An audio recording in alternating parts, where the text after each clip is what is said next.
our boneheads of the week.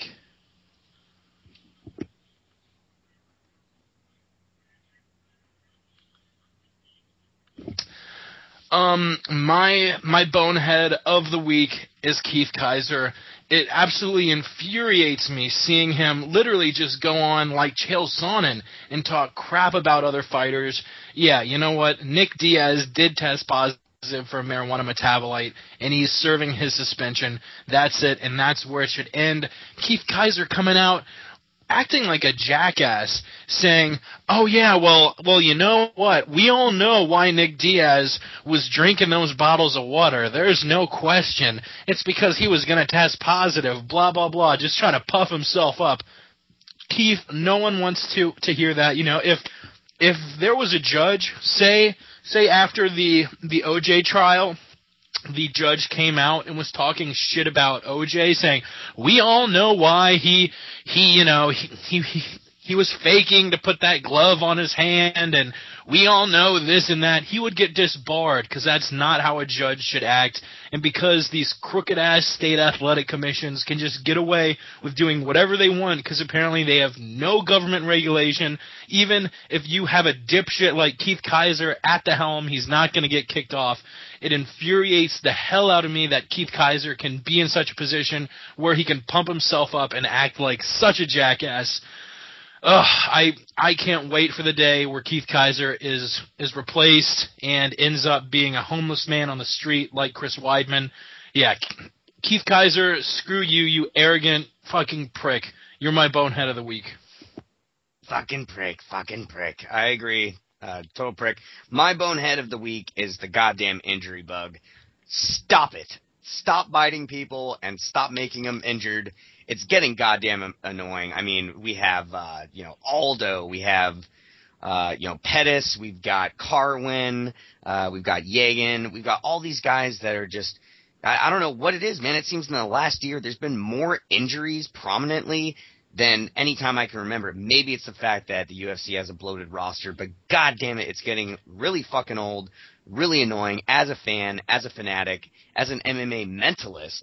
It's really hard to see these fights fall through that you really, really look forward to. And it brings up a question. Are they training too hard? Are they not training smart enough? Is it just an act of God? So injury bug, fucking stop it. I gotta say, my bonehead of the week, and I hate to kick a man while he's down, but if that man costs me money, I have no problem stomping his ass. So I'm gonna have to kick Rich Franklin while he's down for embarrassing the UFC, just our country, the US. Well, I guess not you, Ray. The USA embarrassing us in general. That knockout, Kung Lee knocking him out. That was the most embarrassing knockout I've seen since Forrest Griffin fought Anderson Silva on Xanax. All right, Rich Franklin, he looked like a bum. He looked like an extra from one of Kung Lee's movies. All right, he just he was one of those dudes that he's like one of the goons. Like there's 6 of them. They just start running up to Jackie Chan, and Jet Li's just knocking them out one by one. One of those guys was Rich Franklin. All right, he just ran up to Kung Lee and he got knocked out like a fool, like he was an extra in that Joey Karate video where all those kung fu motherfuckers attacked him. All right, one of those guys was Rich Franklin. What a damn bum! It was like Vietnam all over again. We went over there into Asia and we got our ass whooped by the Vietnamese. All right, it was a goddamn embarrassment. Rich Franklin, you notice him and his wife haven't been putting out those inspirational tweets anymore. What do you got to say now, Rich Franklin? You're done. Go back to teaching math. Damn, son. My bonehead of the week is something that really, really winds me up, and it's when you get a referee who doesn't know what he's doing. And I'm going to go for the referee at the Bellator event this weekend, which is James Waring. We've got the heavyweight fight, the semi-final between Volkov and Quiros. It's fair to say that Quiros was tiring. But what was the referee doing? Quiros is tiring, so what he needs to do, he's getting lit up on the feet, he needs to take Volkov down. Perfect sense. So he takes Volkov down. Within 10 or 15 seconds, and he's looking to improve himself, but he's only just got down there, the ref stands him back up again. And then, of course, from the stand-up, Queiroz was absolutely knackered. And I think he was a bit shocked to be stood up as well, to be honest with you. And Volkov has just come in and done what he does and has got the TKO stoppage. Now, I think Volkov was going to win that fight anyway. I really do, because he looked really good. And the longer the fight was going on, the more he was going. But just what an absolute bullshit stand-up. It was just ridiculous. And I can't remember, there was another decision he made in the fight as well, and I can't remember it. But it was just before that. But the stand-up alone is enough for me. Because for me, that changed the whole fight. Well, for me, my bonehead of the week this week is Royce Gracie. The man is a legend in the sport. His family is basically taking all the credit with a fairly good cause for creating mixed martial arts. So Shane Carwin gets injured this week.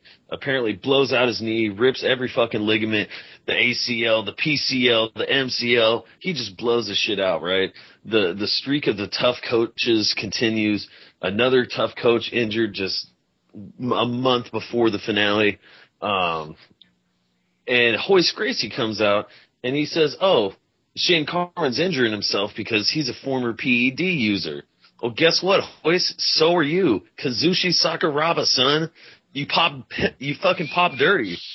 I mean, I have no problem saying Carwin is injuring himself because he's just fucking haggard from roids. I think that's probably the case. I mean, that and the fucking life-altering curb stomping he took from Junior Dos Santos, those two things, I mean, that'll just fuck your life up. But come on, Royce. Pot calling the kettle black. Shut your fucking mouth. You're the bonehead of the week. Jake? Dave? Oh, sorry. My bonehead of the week consists of a triple header here. I'm going to call out Zuffa, Showtime, and Strikeforce for them dropping the ball on how to handle Strikeforce. I just think it was mishandled from the get-go since Zuffa took over. They should have merged right away, took all the top talent, left Strikeforce to be for the women's two divisions, and all the guys that are just about there but not quite there yet to fight in the UFC. Use it for former tough enough guys. Just guys that are having a tough time, like the Dan Hardys, who, was on that skid. They could have went over to Strikeforce, got a couple easier fights. Sorry, I dropped out of the call. Would you start back at the top, Dave? All right. My pick would be between Showtime, Zuffa, and Strikeforce here for dropping the ball and mishandling Strikeforce, because now it's closing, at the January event. They could easily, just took all the top talent, like the Gilbert Melendez's, the current champions.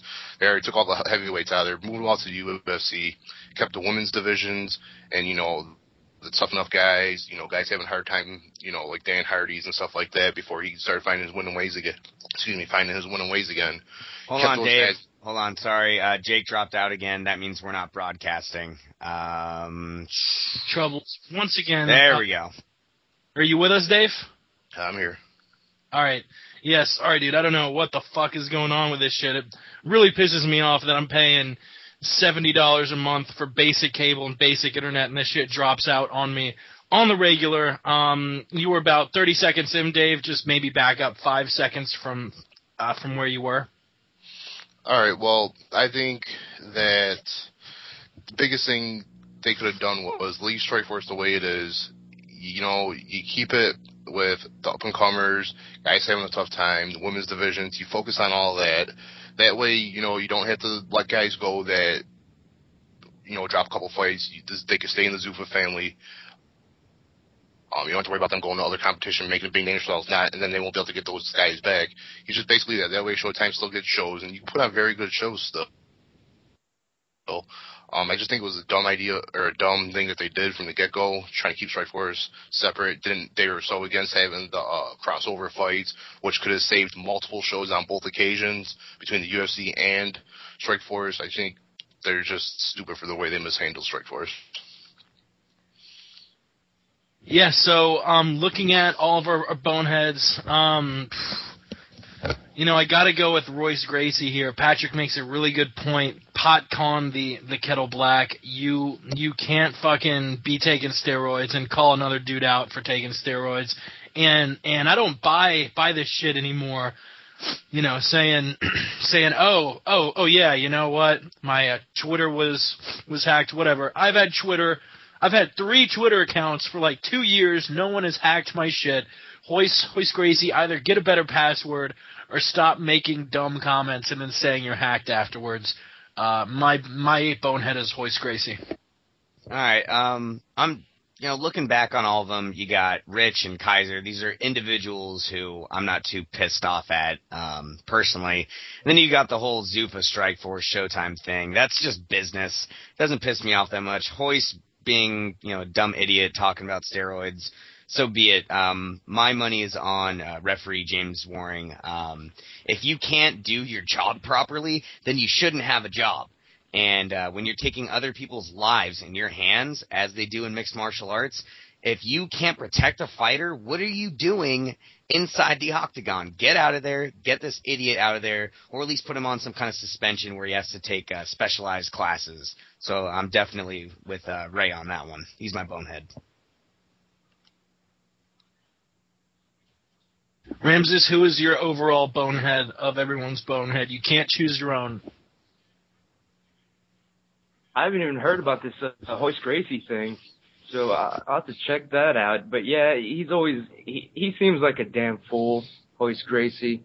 If you notice on that, there was he did some roundtable interview on Fuel or something. He was telling tall tales about how he wasn't even nervous for the first UFC and how he didn't even break a sweat. I'm going to change over my internet. It keeps cutting in and out. I'm going to try and tap in to my neighbors. It's a shittier connection. Sorry to all our listeners. We'll edit these bits out. Give me 10 seconds and we will be back. Hold on for one moment.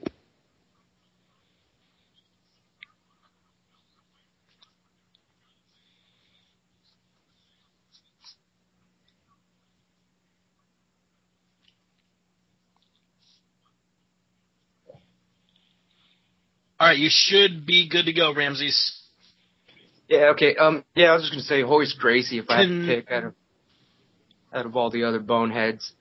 Yeah. Continue on. Yeah, Hoist Gracie definitely. Hopefully you guys can hear me. He's definitely the bonehead if I had to pick someone else's. He's a damn fool. He seems like an old fool. He's telling tall tales about UFC 1 about how he never got nervous and never got injured or tired. He's full of shit. So yeah, I don't believe him about this Twitter thing either. This is the first time hearing about it. Hoist Gracie is a fool. He is a bonehead. Right, the one that gets me the most out of all of them, the one that I'm the most frustrated with or most upset by is the injury bug. I hate seeing a fight announced, you get yourself excited for it, you think, I can't wait to see that fight, and then one of the guys pulls out. Yeah, god damn it. I really, it's cutting in and out, whether I'm on mine or my neighbor's internet. And Chris, even if we do keep it going, everything's being broadcast through my computer, so when I cut off, the podcast cuts off. Okay, so we're not recording when it cuts off, correct? Or is that just for the live listeners? Because fuck them, if it's on Ustream, just keep on going, keep on trucking.